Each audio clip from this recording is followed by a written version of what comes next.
Okay, we've got our top three finishers here in the Supersport race at New Jersey Motorsports Park.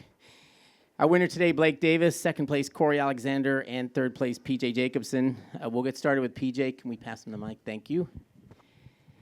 This is PJ's 13th podium of the season. I know you're probably disappointed, but when you think back about it, you had a really good season.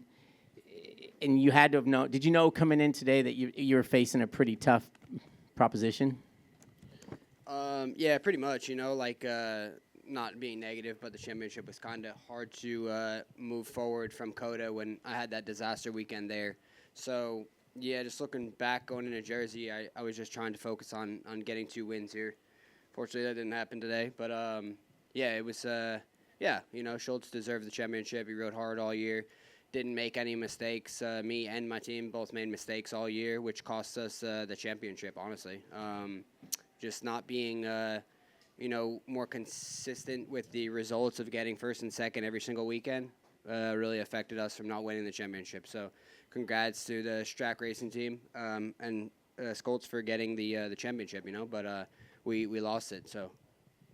And you've got a contract for next year with the same team and a good off season of training, and you use this for motivation? Yeah, for sure. I mean, I've been runner-up so many times in championships, so it's kind of like trying to get the motivation to just go and win a championship. It's just a bummer. But hopefully this winter I can train harder and really focus on making the bike better for us, so we can be more consistent of getting first and second throughout the weekends and stuff. And yeah, hopefully some more parts or something is available for us next year. Because I feel like towards the end of this year we've kind of been struggling against other bikes. So. Yeah, we'll see what it brings for next year, but I'm hoping that we can get a little bit more something. All right, congratulations. Thanks. On a good season. Second place today, Corey Alexander. It's his 4th podium of the year. At some point during that race, obviously you had pace. You passed PJ, and you went after him. Was it you probably could do him more better by beating Davis than sitting behind PJ, yeah, right? it's a bit of a conundrum. Same thing I kind of went through at COTA, coming back through the field. Obviously I want to do everything for the team to get them a championship and help PJ. So, I kind of had to obviously be very cautious if I was going to make a pass. Knowing Matthew, basically I think he had to get 6th or better, which seemed pretty likely. We kind of talked about that on the red flag lap. It felt like I had a little bit of pace on PJ before the red flag, but I wasn't going to do anything. I was going to honestly ride that out and just take the 2nd place and go 1-2 and just give him the opportunity as much as possible to get points. And, after the red flag, just, again, Blake came through. He got a great start. And I could see PJ struggling a little bit with grip.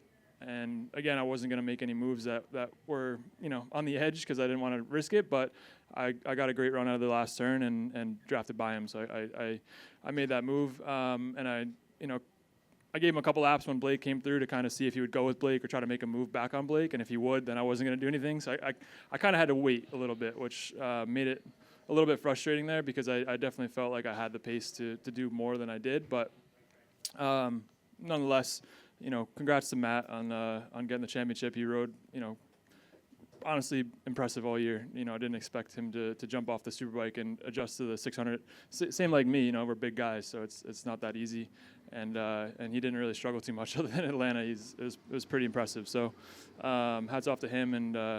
And yeah, I'm excited for tomorrow. Just as long as I don't know. It seems like there's been some unknown things from day to day with the bikes and the tires grip wise. So hopefully as long as we have the same exact bike, same amount of grip as we did today, tomorrow, then I think we'll have a really good race. Especially now everyone can kind of take the gloves off and just go for it. All right, thank you. Our winner today, Blake Davis. It's his first career MotoAmerica Supersport win, so congratulations on that. The red flag, you had good pace prior to the red flag, but you might have been a bit too far back. So did you consider the red flag a big bonus for you? Yeah, at first when the red flag came out, I was a little disappointed. I just put in a lot of work. That came from 18th up to 3rd, and once I realized I'd be starting from 3rd and had a better shot at it, I was happy that these guys were going to be a lot closer to me, not the big gap that they had. And then just got one of my best starts of the season. I've struggled launching the R6 all year, so got up in front of Corey, and then I thought I had a little bit better pace than I did after the red flag. I struggled with some rear grip, but I was able to do what I needed to do, put in some fast laps, and kind of just rode a little bit of defense on that last lap, and was able to take the win. And then tomorrow you got to start in the back again. Yeah, tomorrow starting from 18th again. So hopefully I have even better pace than I did today, and can maybe get a little bit closer to these guys. Not expecting a red flag. But I would like to thank Into, Yamaha, Bobblehead Moto, KYT, Dainese, Sunstar, SBS, everybody that helps me out. I forgot to mention them on podium, so I'm so sorry about that. But, just everyone that helps me out, Shiloh, Chris. It's been 4 years on their team, and it's been amazing. So thank you a lot. These two guys know what they're doing next year. Do you know? We have a good idea. We're not 100% sure yet, but we have a really good idea. All right. Any questions? All right, thank you. Okay, we've got our 2024 Supersport champion. How's that sound? Good. I like the sound of it. It rings out nicely. And You can say it again if you want. I'll wait a minute. So a very stressful day is now behind you, and tomorrow you can just go be Matthew Skoltz again? Go out there and just, ride hard. This race was weird for me, man. I just didn't have a good feeling from the first corner. I nearly high-sided, chipped into corner 2, nearly high-sided again. So just did not have a good feeling. The first part of the race, PJ and Corey left me, and I had nothing for them. Red flag came out, went off again, had nothing for them. Fifth place was probably the best I could have done today. I wasn't riding around in fifth place because I was just chilling. I was riding as quick as I could. So I definitely have to figure out something for tomorrow morning's warm-up. But overall, it's just, a big deal getting this championship. There's been pressure the last couple of rounds, and there's been crashes and rain and red flags and this and that. So now I'm just happy that I can go into Sunday's race and just focus on going as quick as I can. I forgot what I was going to say. 2024 Supersport champion Matthew Skoltz. Superbike. Did the red flag? You were in a position where you're at, okay, I'm okay. This thing's almost over. Yeah. The red flag probably made it more stressful because more things can go wrong again with a second start. Yes, exactly. So that wasn't a good thing for you. No. The red flags have kind of screwed me all season long. I don't think that they helped me out one time. So it was a little bit unlucky, but I'm just happy that I brought it home, won the championship, and that's all I'm worrying about now. All right, you had an 8-win, 14 podium season. I mean, that's going to be tough to Pretty beat no matter decent. where you are. Yeah. Yeah, no, it was good. I think from the first race of the season, I got a third on the Saturday and fourth on the Sunday, but I kind of knew that with the race pace that we showed that we would be battling to get the wins all season long. We went to every single race knowing that we should be winning or being one of the quickest guys. All right, does anybody have any questions for the 2024 Supersport champion? 2024 Supersport. Yeah. So Matthew, I don't think it's any surprise anybody more than PJ. You're kind of like, oh, I want to be back in Superbike. You're anxious, chomping at the bit to do that.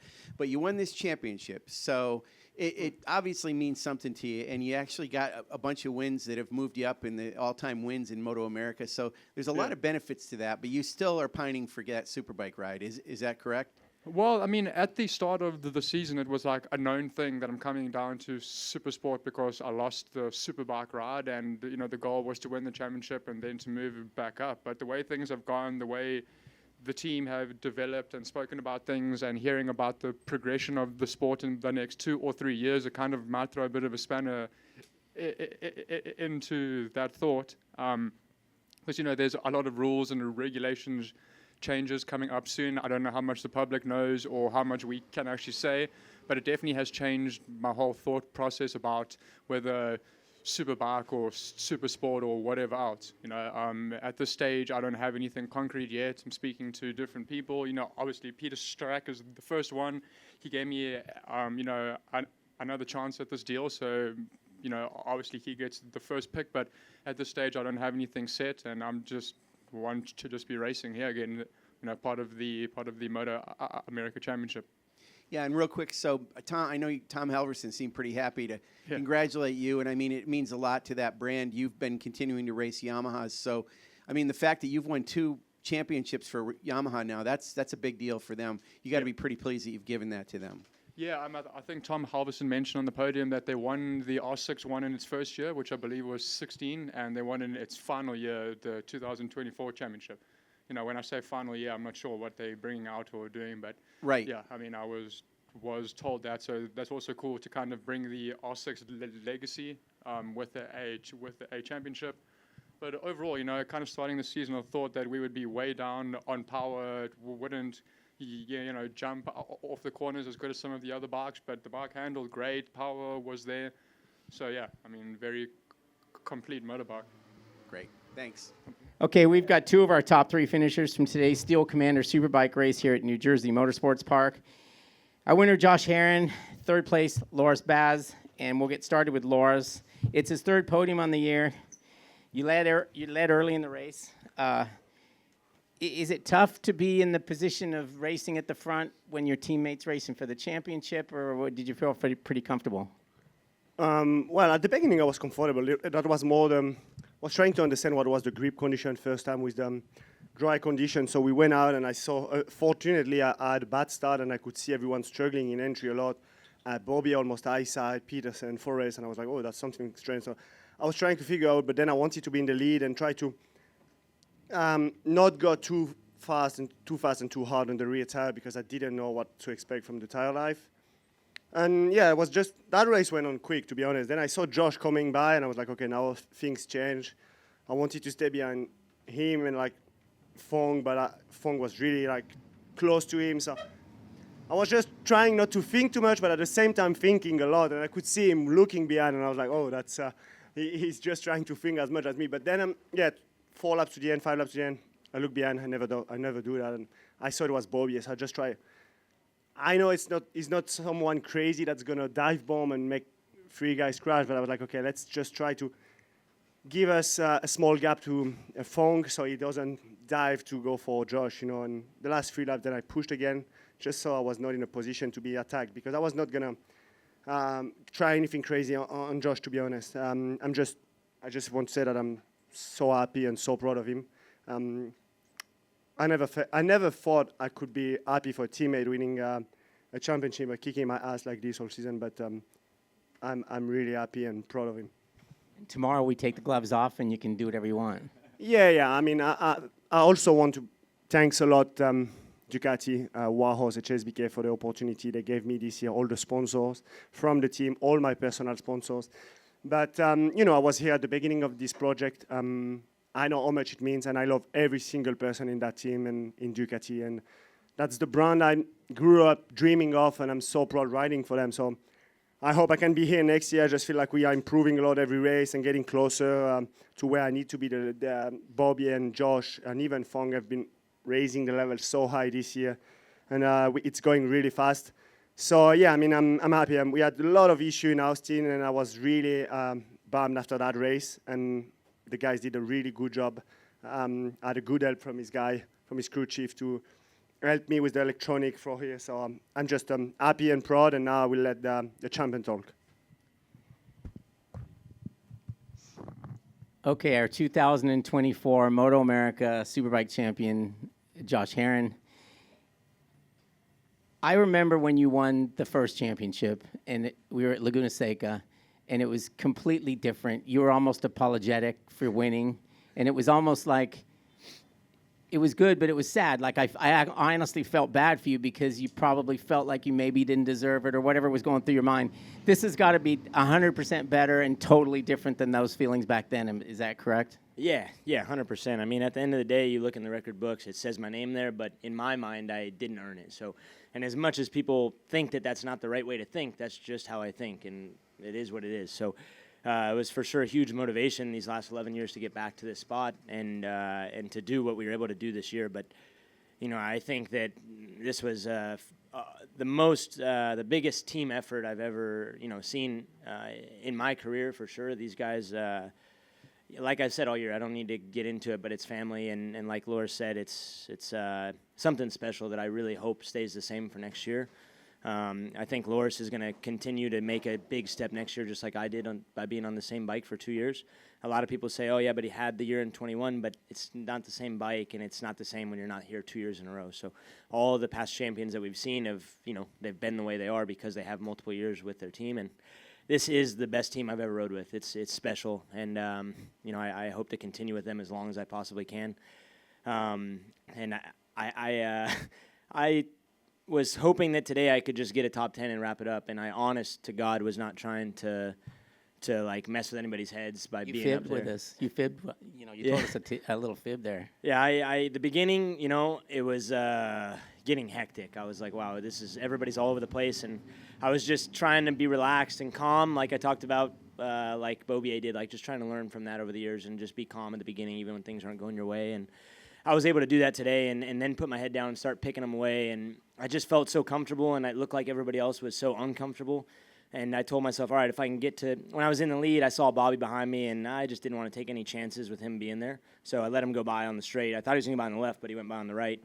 And then the last 3 laps, I saw I had pace, so I just wanted to get by with 2 to go and put my head down and see what I could do. And we were able to get it done, and I didn't think this would ever happen. I thought I'd be finishing 8th or 9th today for sure. I wanted to leave COTA by winning and win the championship by winning with Bobier healthy and there, and I was able to do it today at a track that has never suited me on a Superbike. I believe this is my first Superbike win here when it wasn't raining, and it's probably, besides Barber, the track that I have the least confidence at. So for us to pull the win off here with the championship race is huge, and to now have, I think, what should be a 62-point lead is crazy to me. So thank you to Loris for honestly being the best teammate I've ever had, and for the team being the best team, and Joyce for always cooking us lunch and making sure that we're taken care of, and Rachel for always taking care of crazy little Griffin whenever I'm at the races. And I'm so happy that they were here to celebrate with us, and thank you to the whole Warhorse, HSBK Racing, Ducati North America team, Ducati Corsa, KYT helmets, OnlyFans, Good Boy Vodka, GoPro, Alpine Stars. The list goes on and on and on. Everybody that supports the team,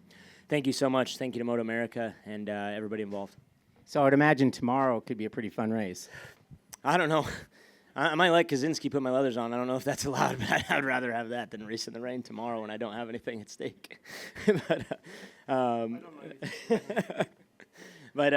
Yeah, tomorrow should be fun. I need to use tomorrow as a rain test, so I'm honestly hoping that it rains tomorrow. We can get a rain test in because we need that for next year. Yeah, I got my fingers crossed for rain. Today I was hoping that it wouldn't rain, but tomorrow I'd be all right with it. Okay, any questions?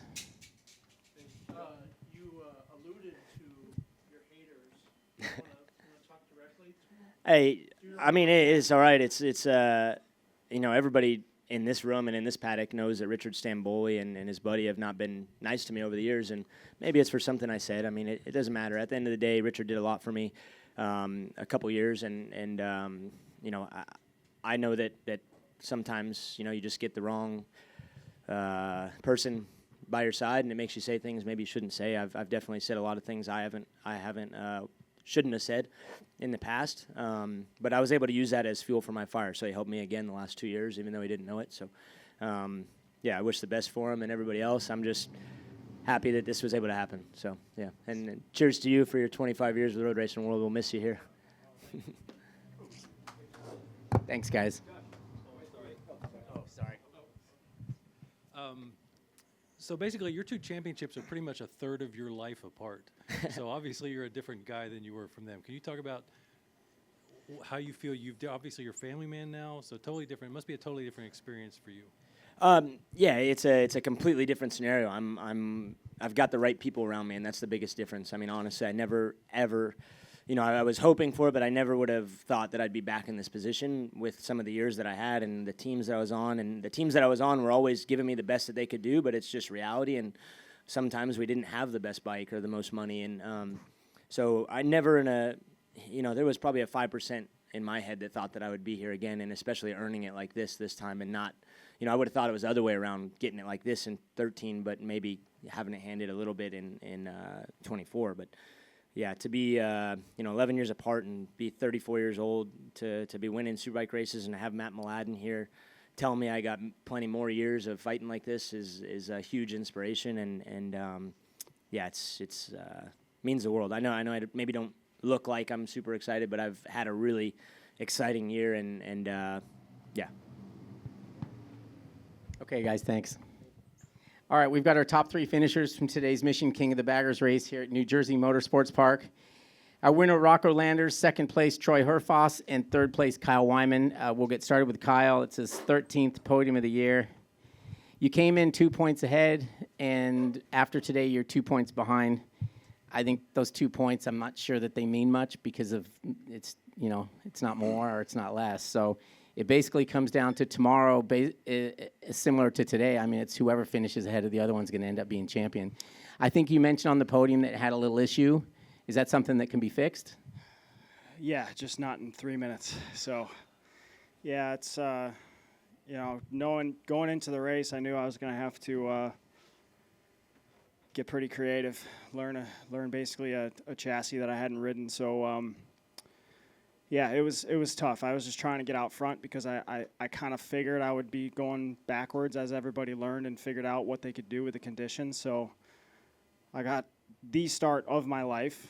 I think I was the first one turning into turn 1 off of P6 on the grid, and then this guy flew around the outside, and as he does. But I was in a really good spot from there and just tried to push hard. I had I had on my board that I had James on my tail, which was great, and more comforting than when I then had 17 on my board.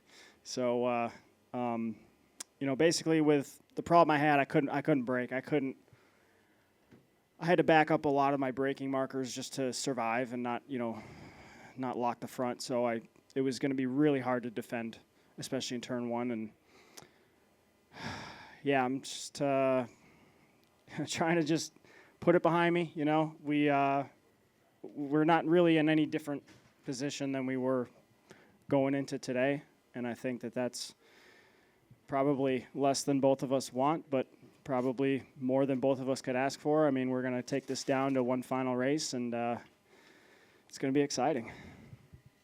Was it the setup thing? Was it based on the fact of not having dry time and then having to set it up differently for the dry without having tried it? Indirectly, yeah. I mean, we've had a lot of springs in and out, a lot of changes in the bike. Off and on, shocks going in, shocks coming off. I mean, it's been a crazy weekend trying to figure out, what you have to work with. And, yeah, things just get mixed up when it gets complicated, and it's a shame because I think it held us back today. But, I don't know if there's a lot of guys that would have still put it on the podium if they were in that kind of situation. So I'm really proud of that. And, I'm happy that there's really no math tomorrow, right? It's just about who finishes in front of the other one, and it's pretty exciting. All right, well, thank you. Second place today, Troy Herfoss. It's his 14th podium of the year. Obviously, you were hounding the kid for the entire time, and you made a pass on the last lap, and he just came right back at you. Is it difficult to be in that situation when you're racing him, knowing that all you've really got to do is beat Kyle, and you don't want to do anything silly, but you also know that having those 5 extra points would have been nice? Yeah, it is. Yeah, like firstly, if I could have beaten Rocco, I would have. So I don't want to make it sound like I didn't race him for it. But yeah, it is hard at this time of the year. Like it was hard at Coda. It was even harder then because I don't want him to keep beating me. Like I say, we're gonna probably have to race each other again. So every time he crosses that line in front of me, that's a little bit better he feels about racing me. So I try my best to unsettle his rhythm, but yeah, Rocco's he's a real professional, and yeah, he sort of anticipated once he seen my wheel there, he must have checked up and anticipated to duck underneath me, which he verified he did, and because I stopped the bike in the middle of the apex to try and cover my line. I think had I got past him, it would have been pretty hard for him to pass me back. He was faster in a few areas, but it would have been interesting to see what would have happened. I guarantee he would have put a move on me. But yeah, it was a fun race. The bike worked well. I done 2 dry laps for the weekend. The outlap went through pit lane, another outlap. That was the only true dry laps we'd done all weekend. And the Indian Challenger didn't miss a beat. There's things we're going to improve for tomorrow, and yeah, I'm looking forward to that. But in general, I just can't believe I just rolled out of pit lane in my first dry laps in a race, and I just finished on the podium, and I had a chance of winning. It would have been so cool to win, but congratulations to Rocco, and thanks to India Motorcycles. Same thing I brought up with Kyle. The 2 points is basically meaningless at this point. I mean, it's whoever wins, wins. Yeah, that's it. It's what do? We keep talking about it.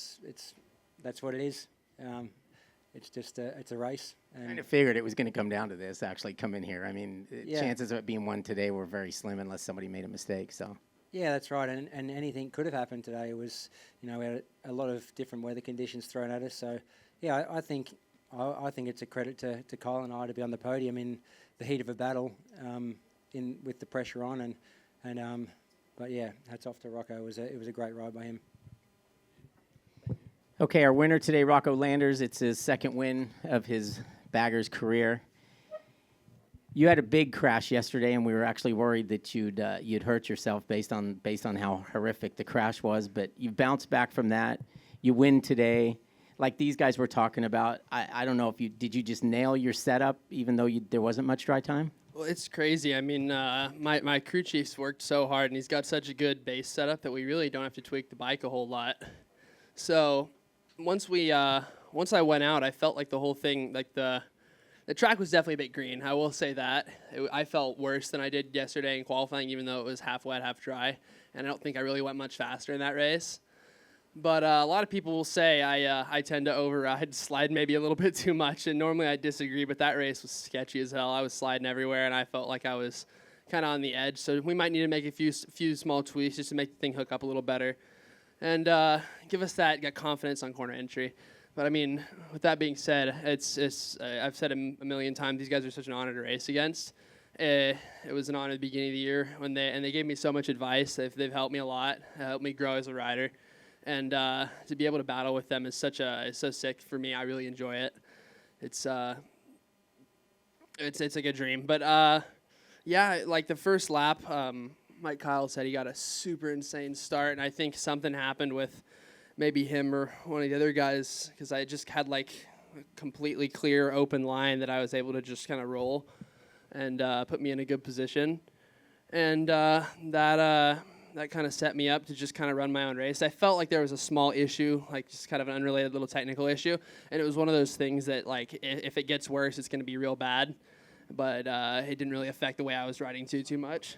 Yeah, there was something.